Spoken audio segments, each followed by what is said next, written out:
बड़ी प्यारी बात तुलसी बाबा कहते, संत विशुद्ध मिलहि पर तेहि, राम कृपा कर चितवत जेहि। ऐसे तो चींटी के पग नूपुर बाजे तो भी साहेब सुनता है, ऐसे तो सब पर प्रभु की दृष्टि है, पर मानस कहती है संत विशुद्ध मिलहि पर तेहि। सत्संग किसे मिलता है? राम कृपा कर चितवत जेहि। प्रभु जिसे कृपा पूर्ण दृष्टि से, प्रेम पूर्ण दृष्टि से, स्नेह भरी दृष्टि से देखते हैं, वो चल के सत्संग तक आता है। जैसे शुभ कर्म के मूल में पुण्य है। अगर आप अपने पूर्व कृत पुण्य नहीं होगा तो आपकी शुभ कर्म की ओर वृत्ति नहीं होगी, आपके मन में शुभ कर्म करने की इच्छा नहीं जगेगी। साधन का सदुपयोग भी करते देखा जाता है मनुष्य को, और दुरुपयोग करते भी देखा जाता है। एक व्यक्ति के हाथ में धन आता है और वो व्यक्ति सत्कार्य करता है, और एक व्यक्ति के हाथ में धन आता है वो मदान्ध हो जाता है, वो अपमान करने लगता है, वो तिरस्कार करने लगता है, उसके जीवन में नकारात्मकता बढ़ने लगती है। एक ही धन है, एक ही वस्तु है, एक ने सत्कार्य में सदुपयोग किया और एक ने अपने जीवन नष्ट कर लिया। तो यदि पूर्व में शुभ कर्म नहीं होगा तो शुभ कर्म की प्रेरणा मन में नहीं होगी, शुभ संकल्प मन में नहीं होंगे। तो संत विशुद्ध मिलहि पर तेहि, राम कृपा कर चितवत जेहि। प्रभु कृपा पूर्ण दृष्टि से देखते हैं। जैसे शुभ कर्म के मूल में सत्संग है, शुभ कर्म के मूल में पूर्व का संचित शुभ कर्म है, उसी प्रकार सत्संग के मूल में जो आज यहां पर आकर बैठा है, और केवल आपका मन रखने के लिए मैं नहीं कहता, जो अनुभव किया है वही आपसे कहता हूं। जो आकर बैठा है वो अपने मन में इस बात का विचार सुनिश्चित कर ले, आज प्रभु ने कृपा भरी दृष्टि से देखा है, जो चल के यहां तक आकर पहुंचे। नहीं तो नहीं होता आना। सत्संग में अपने पुरुषार्थ से नहीं आया जाता, सत्संग में अपने प्रयास से नहीं आया जाता। और अभी मैंने आपसे कहा ना, आकर बैठ जाना दूसरी बात है, लेकिन यहां आकर और यहां से कुछ ग्रहण करके ले जाना वो दूसरी बात है। जब आप आए और आपके मन में कृतज्ञता हो, मेरे राम राय, मेरे राम राय, जू राखे त्यों रहिए, तुद पावे ता नाम जपावे, सुख तेरा दिता नहीं है, सुख तेरा दिता नहीं। हो सकता है नीचे बैठने में कष्ट हो सकता है बड़ी प्रतीक्षा करनी पड़े, लेकिन भीतर का कोई ऐसा सुख है जो प्रभु का दिया सत्संग में प्रसाद स्वरूप मिलता है। और जो बाहर आप सुख पाते हैं उसका एक अवगुण है। ऐसा नहीं है बाहर सुख नहीं है, सुख की छाया तो, सुख की झलक तो संसार में भी है, पदार्थ में भी है, वस्तु में भी है, संबंधों में भी है। नहीं होता तो जन्म जन्म से जीव क्यों बंधता संसार से। लेकिन संसार के सुख का एक दुर्गुण है, उसका एक अवगुण है। वो जैसे ही प्राप्त होता है बस उसी क्षण से घटना आरंभ हो जाता है और एक दिन समाप्त होता है।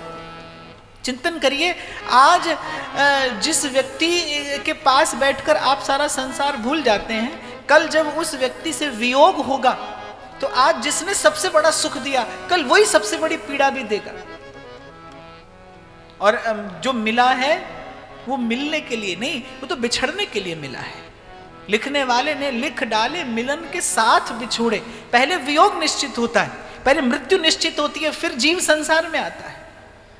तो पहले वियोग निश्चित है, फिर संयोग हुआ है। तो जो मिला है वो तो दूर जाने के लिए मिला है, वो तो बिछड़ जाने के लिए मिला है। सत्संग, इसीलिए मैंने कहा सत्संग सदुपयोग करना सिखाता है। आपके जीवन में जब कोई व्यक्ति आएगा, यदि आपने के जीवन में सत्संग नहीं होगा, आपके जीवन में विवेक नहीं होगा, तो जीवन की डोर और उलझ जाएगी। और यदि आपके जीवन में सत्संग हुआ तो आप उस संबंध को साधन बनाकर अपने भीतर का कोई गांठ सुलझा लेंगे। संत यूं ही तो करता है, उसके पास जो आता है वो भगवत स्वरूप समझ के सेवा करता चला जाता है। और सेवा वो गुण है जो उलझी से उलझी गुत्थी भी सुलझा देती है। सेवा वो सद्भाव है जो भीतर की कोई भी गांठ खोल देता है। इसीलिए महाराज कहते हैं, मुक्त भुगत जुगत तेरी सेवा, जित तू आप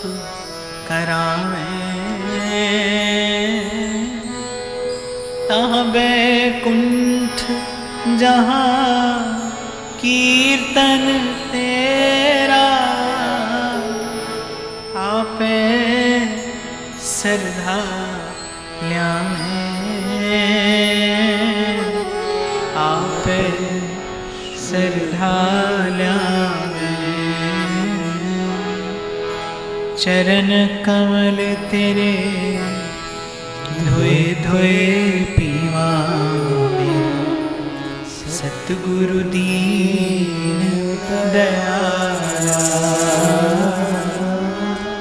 चरण कमल तेरे धोए धोए पीवा सतगुरु दीन दयाला।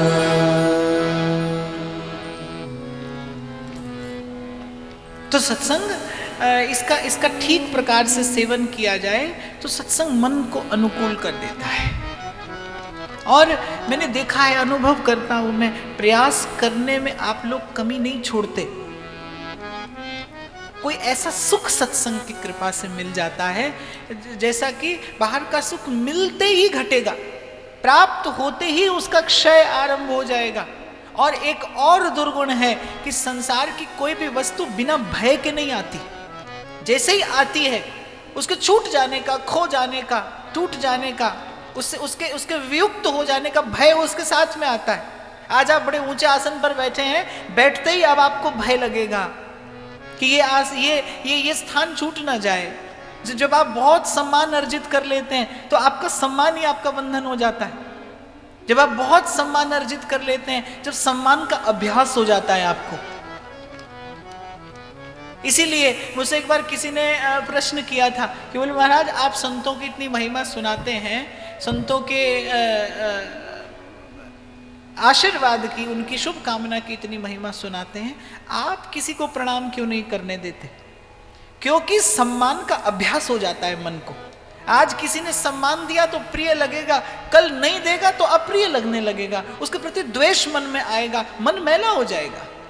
और ऐसा विवेक किसी किसी के पास होता है कि उसके जीवन में साधन हो लेकिन अभिमान ना हो, उसके जीवन में सम्मान ना हो लेकिन सम्मान हो, उसके जीवन में प्रमाद ना हो। प्रभुता पाए काय मद नाय। कोई भी सांसारिक उपलब्धि बिना भय के नहीं आती, बिना द्वंद्व के नहीं आती, बिना दुविधा के नहीं आती। अंतःकरण मैला होता है संसार की उपलब्धि कर लेने से। और वहीं बिल्कुल इसके विपरीत भीतर का सुख ऐसा है, सब प्रतिक्षण वर्धमान, नारद जी कहते, जैसे ही मिलेगा फिर बढ़ता चला जाएगा। आज आपको अनुभव हुआ, जैसे गोपी कहती है दूसरी से कि अरे सखी मत पूछ कि शाम का दीदार क्या है। तो उसने कहा कि यदि पूछूं नहीं तो तू बताती क्यों है? कहती है क्योंकि जो देखा वो कहा भी नहीं जाता और कहे बिना रहा भी नहीं जाता। जो देखा है वो कहा भी नहीं जाता, उसके रूप का क्या वर्णन करूं, लेकिन कहे बिना रहा भी नहीं जाता। तो जब भीतर से कुछ मिलेगा आप एक साथ ये भी अनुभव करेंगे कि ये कहा नहीं जा सकता लेकिन कहे बिना रहा भी नहीं जा सकता। इसीलिए सब संतों ने, जिसने उसका दर्शन किया, जिसने उसका अनुभव किया, उसने असीम बताया, उसने अखंड बताया, उसने अनंत बताया, लेकिन अखंड अनंत असीम बताकर ये भी कहा कि यद्यपि प्रभु प्रभुता तब सोई पर तदपि कहे बिन रहा ना कोई। सब जानते हैं नहीं कहा जा सकता, फिर भी कहे बिना कोई रहा नहीं। सबने गाया और जिसने पाया उसने गाया, जिसने ध्याया उसने गाया। जैसे ही महाराज को अनुभूति हुई और महाराज के मुख से सबसे पहले गुणगान ही तो निकला, एक ओंकार सतनाम करता पुरख निर्भव निर्वैर अकाल अमूरत अजूनी साइवम गुरु प्रसाद। जैसे ही पाया वैसे ही गाया और फिर गाते रहे, आखिरी श्वास तक गाते रहे, आखिरी श्वास तक उसका गुण गाते रहे। जिसको भी अनुभूति हुई फिर उसने कहा। क्यों? क्योंकि कहा नहीं जाएगा पर कहे बिना रहा भी नहीं जाएगा। और जैसे ही कोई भीतर से पाएगा तभी मीरा कहती है, खर्चे न खूटे वाको चोर न लूटे,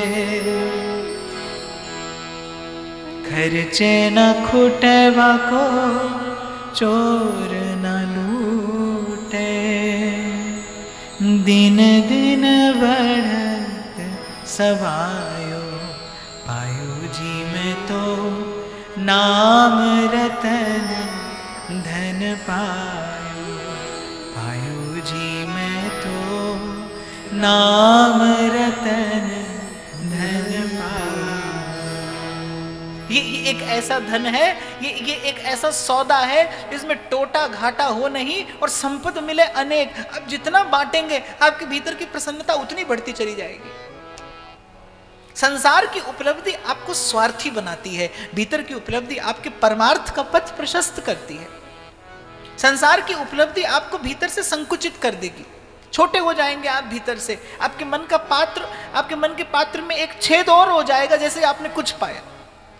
आपकी वृत्ति संकुचित होती चली जाएगी। और जब आप भीतर से पाएंगे, जब आप संतोष का धन पाएंगे, जब आप नाम का आनंद मिलेगा, जिसको नाम की मस्ती मिली उसने कहा नाम खुमारी नान का चढ़ी रहे दिन रात। और केवल अकेला नहीं, चढ़े सो उतरे पार। तो सत्संग भीतर का कोई सुख प्रदान करता है। और ठीक से आने का अर्थ क्या है? आएंगे तो आप ऐसे ही जैसे आप आज आए हैं, लेकिन ठीक से आने का अर्थ क्या है कि जब आइए तो फिर प्रभु का धन्यवाद करते हुए आइए कि प्रभु मैं आपको याद करने नहीं जाता हूं, आपने याद किया है इसलिए जाता हूं। उसने याद किया है, उसने स्मरण किया है। और ये कोई किसी का विचार नहीं है, ये मानस का वाक्य है।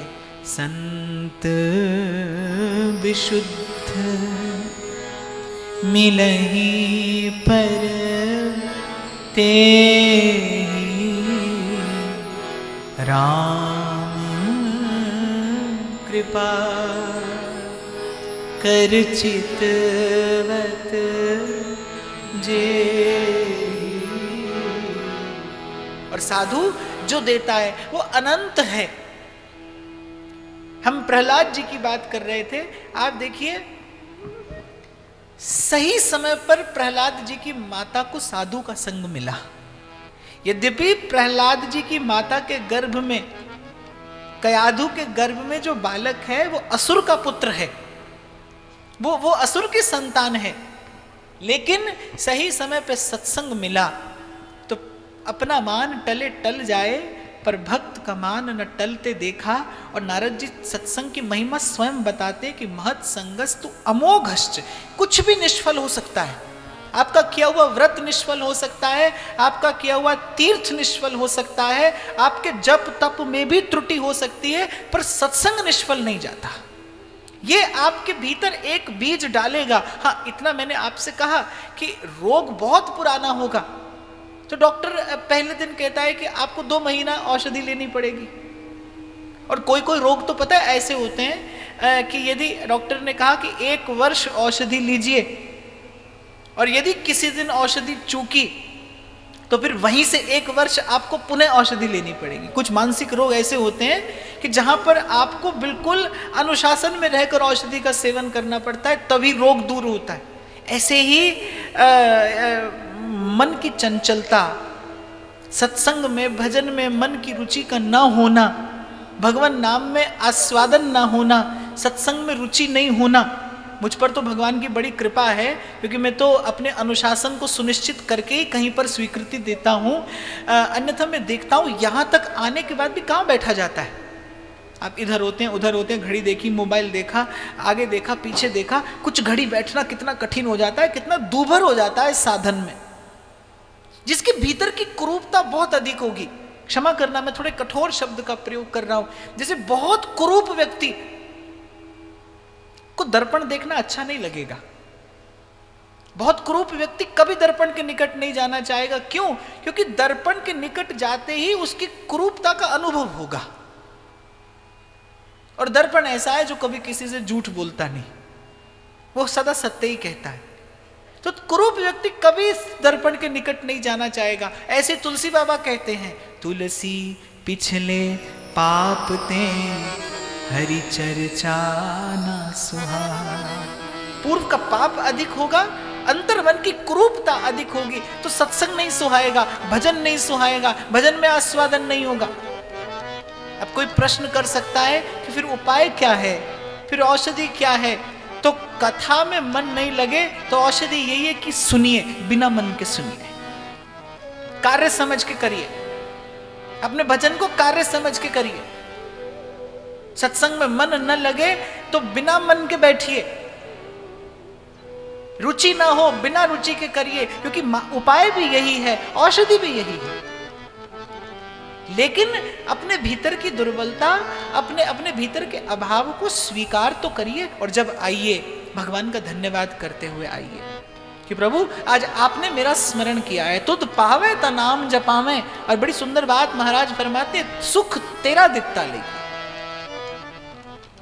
मैं फिर आपसे दोहराऊंगा कि ये जो आयोजन होता है, निश्चित रूप से आपको मुझे किसी को निमित्त बनाकर प्रभु अपना कार्य पूर्ण अवश्य कराते हैं। पर इस सब के मूल में अगर कोई एक कारण है तो वो आप पर, मुझ पर, हम सब पर केवल संत और भक्त की कृपा है। उसके बिना जीवन में सत्संग नहीं आता। कुछ भी आएगा, मैं आपको बड़े विश्वास से ये बात कह रहा हूं।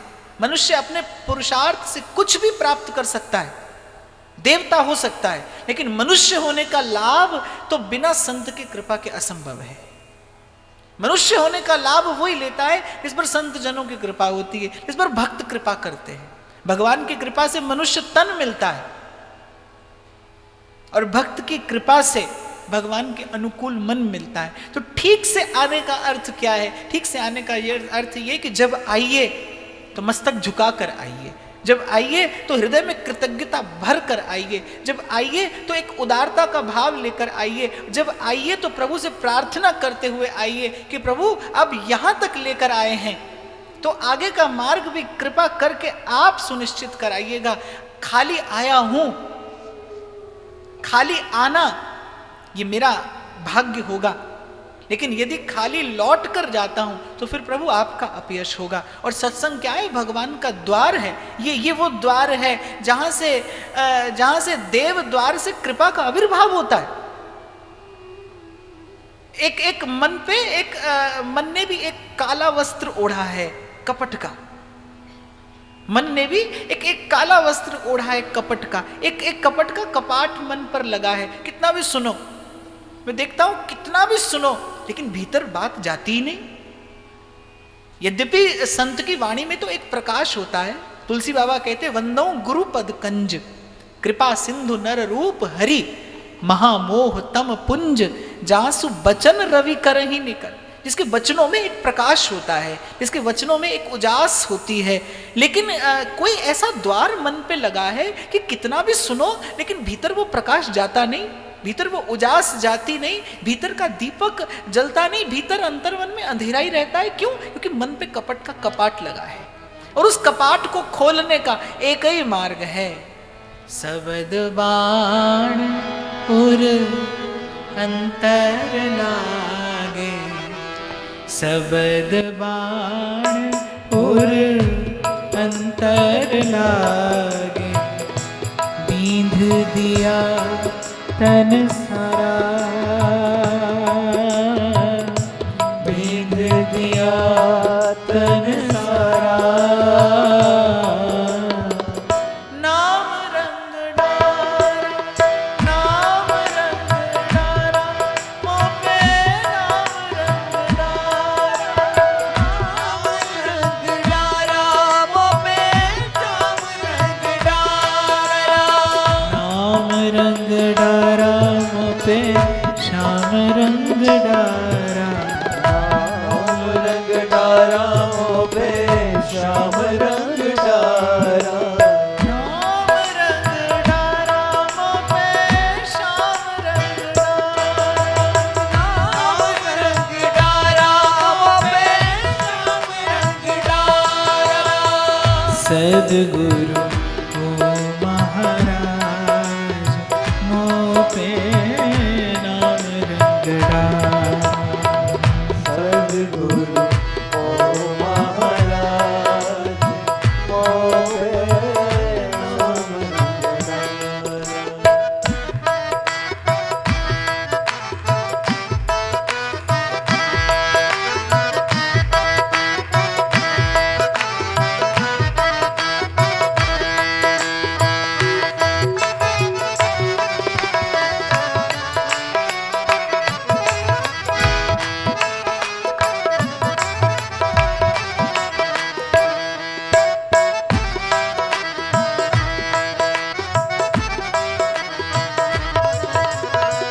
शब्द बाण उर अंतर लागे, शब्द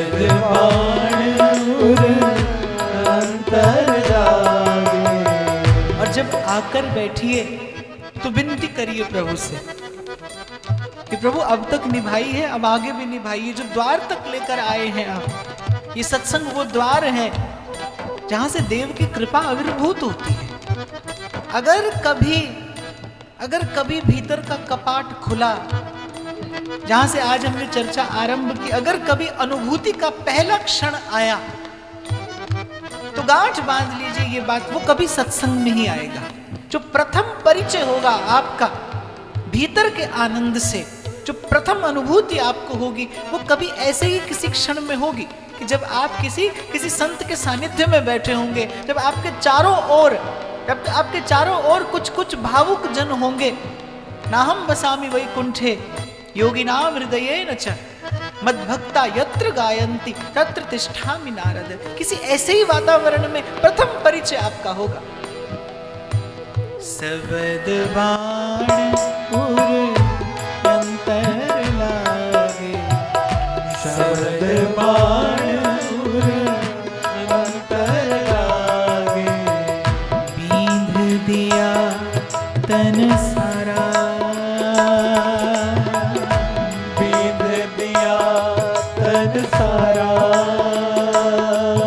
और जो जागा होगा उसमें जगाने की समर्थ होगी। सत्संग में आइए, आकर बैठिए, संत के शब्दों में जो भगवतीय ऊर्जा है उसका अनुभव करने का प्रयास करिए।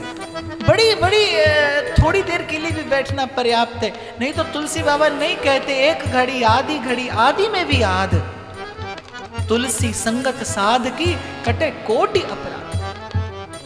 आपको यहां से प्राप्त करना आ जाए, किस प्रकार सत्संग से वस्तु प्राप्त करनी है, किस प्रकार इस भव रोग की औषधि का सेवन करना है, किस प्रकार इस रसायन को पीना है। तो सबसे पहले तो कृतज्ञ होकर आइए, मस्तक और हृदय झुकाकर आइए, अहमता और ममता का जूता उतार कर आइए, धन्यवाद करते हुए आइए गुरुजनों का, धन्यवाद करते हुए आइए प्रभु का। प्रभु आज आपने स्मरण किया है और कृपा करना कि खाली आया हूं लेकिन खाली लौटू नहीं। और जितनी देर यहां पर बैठिए उतनी देर प्रयास करिए कि आपके रोम रोम से ये भाव प्रवाह जिसमें आप यहां पर बैठे हैं, आपके रोम रोम से ये ऊर्जा, ये प्रेम, ये भाव, ये चेतना आपके भीतर जाए और जन्मों से जो कपाट बंद पड़ा है, प्रेम दरीची जो कबों सहज कृपा खुल जाए। और विश्वास रखिए कि आपके और मेरे लिए हर कदम पे सवाल हैं, पर उसकी बस एक नजर का सवाल है। जाने कौन सा एक शब्द कबीर की तरह, सबद बाण अंतर लागे, शब्द बाण अंतर लागे, बींध दिया तन सारा, बींध दिया तन सारा। नाम रंग डारा पे श्याम रंग डारा, पे श्याम रंग डारा, नाम रंग डारा पे श्याम रंग डारा, नाम रंग डारा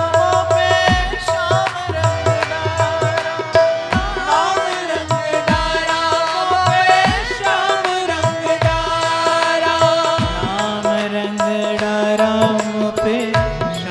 रंग डारा,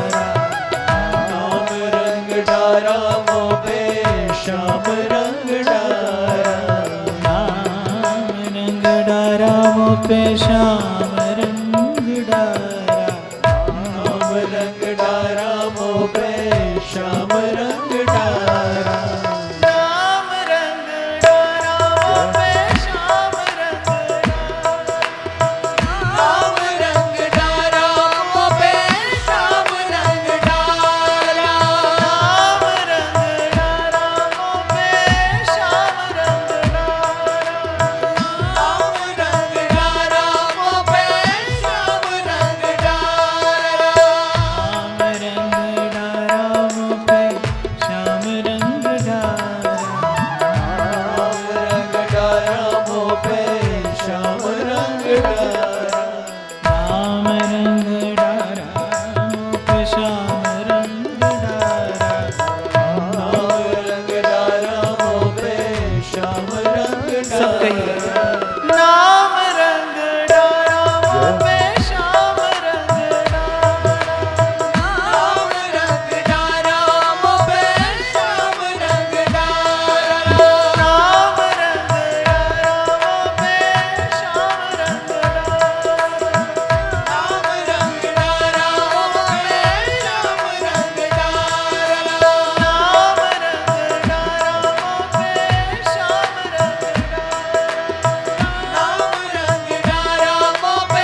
एक बार जब आइए प्रभु की कृपा मनाते हुए, ये सत्संग में प्रवेश करने की विधि है, नहीं तो लाभ से वंचित रह जाएंगे आप। सही समय न ली जाए औषधि, पथ्य और कुपथ्य का विचार ना किया जाए तो रोग दूर नहीं होता। और कबीर साहब समझाते हैं, संत मिलन को जाइए तज ममता अभिमान। मैं कई बार बैठकर चिंतन करता हूं कि तुलसी बाबा ने कहा कि एक घड़ी आदि में भी आद। आपके समय के माप के अनुसार बताऊं तो एक घड़ी होती है 24 मिनट की, आधी घड़ी 12 मिनट, और आधी में पुनी आध 6 मिनट, कि बस आप आए और आप बैठे। और तुलसी संगत साध की कटे कोटि अपराध। लेकिन तुलसी संग करने की बात करते हैं, और थोड़ा सा यदि आप विचार करोगे तो आप जान जाओगे कि संग तन से किया ही नहीं जाता। बहुत बार ऐसा होता है, आप तन से किसी के साथ होते हो लेकिन आप उसके संग नहीं होते, आपका मन उससे कोसों दूर होता है। कभी कभी एक व्यक्ति के साथ आप जीवन बिता देते हैं लेकिन आप मन से कभी उसका संग नहीं कर पाते, आपका मन चित्त कभी उसके अनुकूल नहीं हो पाता। सत्संग में बैठने की यही विधि है, साधु के पास आने की यही विधि है, तुलसी संगत साध की। और संग तन से नहीं होता, संग मन से ही होता है। इसीलिए मुझसे बहुत सारे लोग प्रश्न करते हैं कि आप प्रसाद की अनुमति क्यों नहीं देते? तो मैंने कहा भाई, यहाँ जो दिया जाता है वो प्रसाद ही तो है, विचार का प्रसाद ही तो दिया जाता है। यहाँ से यहाँ वो प्रसाद दिया जाता है कि एक विचार, उसका आप कभी भी संग कर सकते हैं, उसका आप कहीं भी संग कर सकते हैं। और इस पथ पर गुरु की कृपा से आपको आगे बढ़ने का अवसर मिले तो आप ये अनुभव करेंगे कि विचार में कितनी बड़ी शक्ति होती है। जीवन का बड़े से बड़ा अंधेरा विचार का दीपक जलाने से दूर होता है। जीवन का बड़े से बड़ा अंधकार, जीवन की सब बड़ी से बड़ी प्रतिकूलता का बड़े से बड़ा विष संत के, सदगुरु के शब्द, साधु के, भक्त के विचार रूपी दीपक को जलाने से दूर होता है। विचार का ही तो जीवन में अभाव है, विचार ही तो नहीं कर पाते। आप आ भी गए और कुछ देर बाद यहां से चले भी जाएंगे। यही तो मैं आपको निवेदन कर रहा हूं, थोड़ा सा विचार जीवन में हो, आने से पहले थोड़ा विचार, जाने के बाद थोड़ा विचार। और मेरी बात सुनकर स्वीकार करने की आवश्यकता नहीं है, आप अनुभव करिएगा इसका, और आपको लाभ हो तो मेरी बात को मानिएगा कि कल जब आप यहाँ पर आए तो एक भाव मन में धर के आए, अपने मन में एक कृतज्ञता लेकर आए, अपने मन में प्रभु का धन्यवाद करते हुए आए। प्रभु को प्रणाम, प्रभु को धन्यवाद आपके मन की प्रतिकूलता का मार्जन करता है।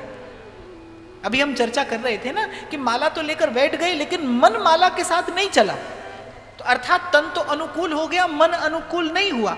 और मन की प्रतिकूलता दूर करने की एक ये विधि है, बड़े लोगों ने बताई है, प्रणत कामदम। जो भगवान को प्रणाम करना है, भगवान को धन्यवाद करना है। इसलिए बड़े लोगों ने, संत जनों ने, भक्त जनों ने अपने जीवन में बड़ा महत्व दिया इस भाव को। तूने मेरे मालिक बहुत कुछ दिया है, तेरा शुक्रिया है, तेरा शुक्रिया। बाबा बुल्ले शाह कहते हैं, लोकी नंगी पैरी फिरदे ते सिर ते लभदे छावां। लोकी नंगी पैरी फिरदे सिर ते लभदे छावां, मैनू दाता सब कुछ दिता क्यों ना शुक्र मनावा। आपके मन की जो प्रतिकूलता है, प्रणाम उसको दूर करता है। प्रभु का धन्यवाद करिए, आपके मन की प्रतिकूलता दूर होगी, आपके मन की चंचलता दूर होगी, आपका मन भजन के अनुकूल होने लगेगा। ये अनुभूत प्रयोग है। न लगे मन कभी किसी दिन भजन में, न बिल्कुल रुचि हो, बड़ी शुष्कता आ जाए भीतर में, मत कीजिए मंत्र, मत उठाइए माला, कुछ भी मत कीजिए, केवल प्रभु को प्रणाम करिए। अंजलि पर मस्तक किए और विनय भक्ति के साथ इस प्रकार प्रभु को प्रणाम करिए, विचार करिए। कौडियां दा मुल नहीं सी, हीरियां दा पै गया,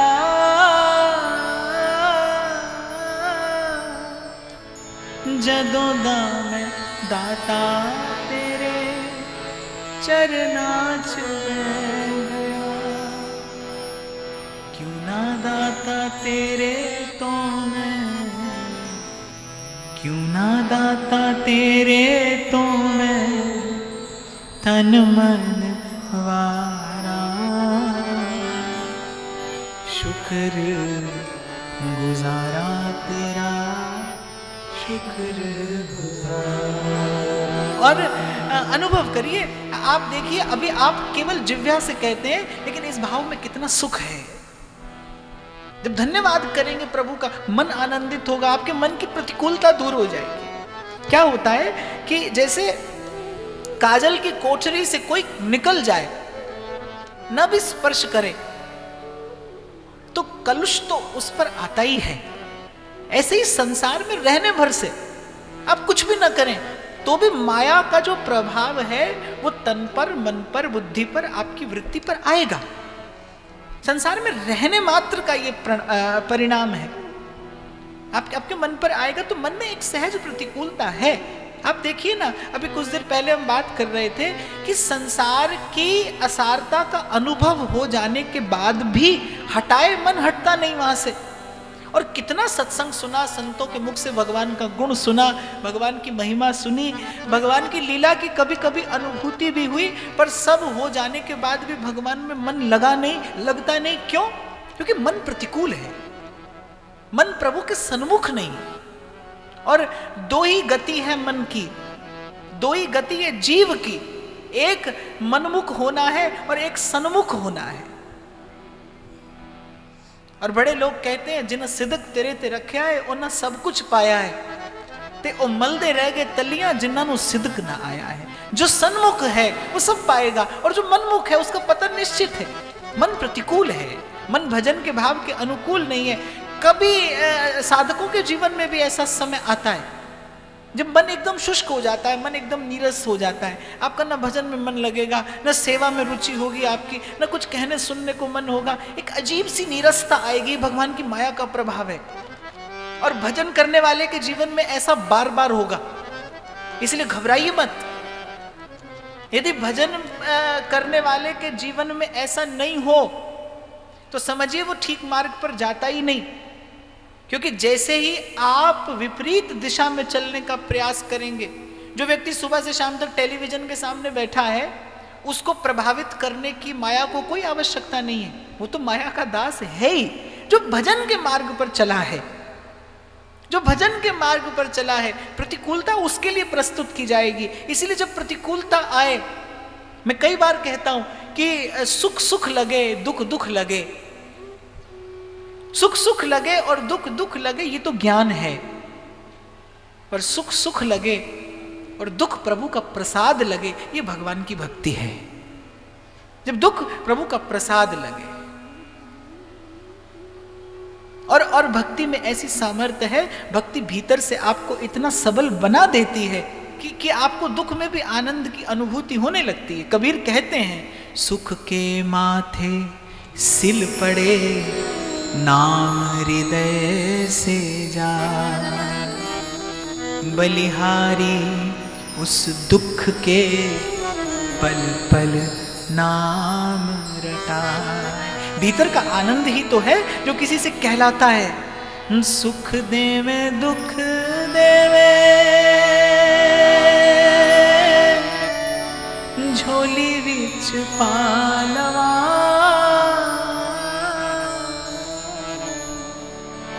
दुखा नू विदातिया मैं सुखा नाल लावा।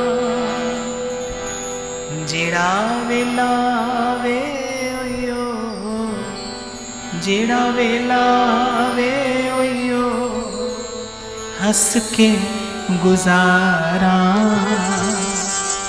शुक्र गुजारा तेरा, शुक्र आया तेरे दर तो मैं, रहमता हजारा,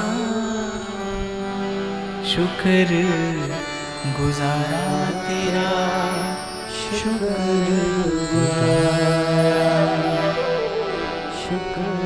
गुजारा तेरा शुक्र। और इस भाव में बड़ा सुख है, इस भाव में बड़ा आनंद है। इसीलिए बाबा बुल्ले शाह कहते हैं क्यों ना शुक्र मनावा। लेकिन ये जो गुण एकत्रित, गुण संचित करने की जो दृष्टि है, ये बिना सत्संग के जीवन में नहीं आएगी। मैंने देखे, बहुत से लोग देखे, उनके पास सब कुछ है, लेकिन उनके पास इस दृष्टि का अभाव होने से, उनके पास ये जो गुणग्राही दृष्टि है ना, एक दृष्टि होती है कि 10 दोष में भी आप एक गुण देख लें, और एक दृष्टि होती है कि 10 गुण में भी आप एक दोष देखकर आ जाते हैं। और भगवान कहते हैं भक्त का लक्षण क्या है, और भक्ति जब बढ़ती है, भक्ति का जब परिपाक होने को होता है, तब भगवान कहते हैं कि ये भक्ति आती है। सातम सम मोहि मैं जग देखा, मोते अधिक संत कर लेखा। आठम जथा लाभ संतोषा, सुपने हूँ नहीं देखम पर दोषा। ये भक्ति से ही वो दृष्टि मिलती है जब आप गुण देखना सीख जाते हैं। और एक बात गांठ बांध कर रखिए, कोई माई का लाल यहाँ आया नहीं और आएगा नहीं जो केवल सुख लिए संसार में आया हो, और कोई ऐसा आया हो जिसको केवल दुख मिला हो। सुख दुख से संसार बना है, सुख दुख से आपका मेरा विधान बना है, आपका मेरा भाग्य निर्माण हुआ है। लेकिन क्या होता है, सत्संग की कृपा से वो दृष्टि मिल जाती है जो दुख में भी सुख का सृजन कर लेती है, जो दुख में सुख का निर्माण कर लेती है। इसलिए मैंने कहा सुख सुख लगे, दुख दुख लगे, ये तो ज्ञान है। लेकिन सुख सुख लगे और दुख में आनंद होने लगे, ये भक्ति है। और संत की कृपा से सही समय सत्संग मिले तो यही प्रसाद प्राप्त होता है। नारद जी ने प्रहलाद जी की माता कयादु को सत्संग दिया, साधु का संग मिला, लेकिन सही समय पर मिला। अच्छा, एक बात इसमें और ध्यान देने की है कि जितना सत्संग करना आवश्यक है, उतना सही समय पर करना भी आवश्यक है। सही समय पर आपके जीवन में यह निर्णय ले लिया जाए कि आपको जीवन में सत्संग से अपना मन जोड़ लेना है। समय निकल जाने के बाद कान सुने नहीं, शरीर में समर्थ नहीं रहे, आपको यहाँ तक चल के आने के लिए भी 2 व्यक्तियों की आवश्यकता पड़े, माने आपने सही समय जाने दिया। यद्यपि संत कहते हैं जब जागिए तभी सवेरा। संतों ने तो समाधान दिया है, गई सो गई तू राख रही को। पर यदि सही समय मिले, सही समय मिले तो इसी जीवन में भगवान प्रत्यक्ष होते हैं। सही समय मिले तो इसी जीवन में भगवत तत्व की अनुभूति होती है। प्रहलाद जी को सही समय पर साधु संग मिला, अभी संसार में आए नहीं। संसार में आने से पहले, संसार की माया की पवन लगने से पहले, नारद जी ने जब प्रहलाद जी गर्भ में थे तो माता को सत्संग दे दिया। और ध्यान रखना कि ये सनातन बीज है। ये जो आज आप और मैं यहाँ पर बात कर रहे हैं ना, ये सुनने में शब्द सुनाई पड़ते हैं, लेकिन इन शब्दों के मूल में कहीं भगवत तत्व है, इन शब्दों के मूल में कहीं भगवत चेतना है। इसीलिए मैंने कहा ठीक से आइए, ठीक से बैठिए, ठीक से सुनिए। और मैं आपको बड़े विश्वास के साथ में कह सकता हूं, आप खाली आएंगे तो, लेकिन आप खाली लौटेंगे नहीं। कुछ भी निष्फल होता है संसार में, हो सकता है, पर सत्संग निष्फल नहीं हो सकता। मत संगस्तु अमोघश्च, ये अमोघ उपाय है, ये निष्फल नहीं जाएगा। आपके उर अंतर में संस्कार निश्चित पड़ेगा। और गर्भ से संस्कार लेकर प्रहलाद जी आए। आप देखिए जीवन में कितनी प्रतिकूलता आई, कितनी प्रतिकूलता। प्रहलाद जी के जीवन की प्रतिकूलता साधारण नहीं है, क्योंकि प्रहलाद जी को मृत्यु दंड देने वाला कौन है? उसका स्वयं का पिता है। ऐसा होता है ना कि आपको कोई राह चलता व्यक्ति अपशब्द बोल के जाए तो आप 2 घड़ी बाद भूल जाएंगे, लेकिन आपका कोई अपना जिस पर आपको बड़ा विश्वास हो, जिससे आपकी बड़ी आशा बंधी हो, आपका कोई अपना आपसे अपशब्द कहे, आप जीवन भर वो अपशब्द, वो पीड़ा, आप वो वेदना जीवन भर भुला नहीं पाएंगे। क्यों? क्योंकि वो आपके किसी अपने ने दिया है। तो आप देखिए प्रहलाद जी की प्रतिकूलता कैसी है कि प्रहलाद जी को मृत्युदंड देता है कौन? स्वयं का पिता देता है। प्रहलाद जी को भजन के पथ पे जाने से रोकता है कौन? स्वयं का पिता रोकता है।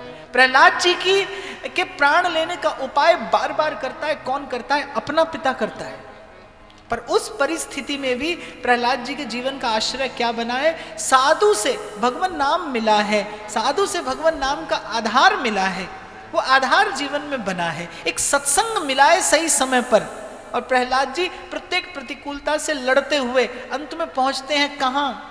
मैं कहता डंके की चोट पर ध्यान से सुनियो लाला, अपना हरि है हजार हाथ वाला, वो दीन दयाला, हरि है हजार हाथ वाला। और फिर दोहराऊं, जिसने भीतर देखा है वो बाहर किसी को भी दिखा देगा।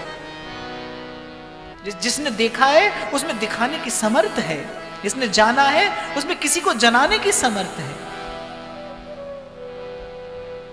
क्या कहना समर्थ साईं का,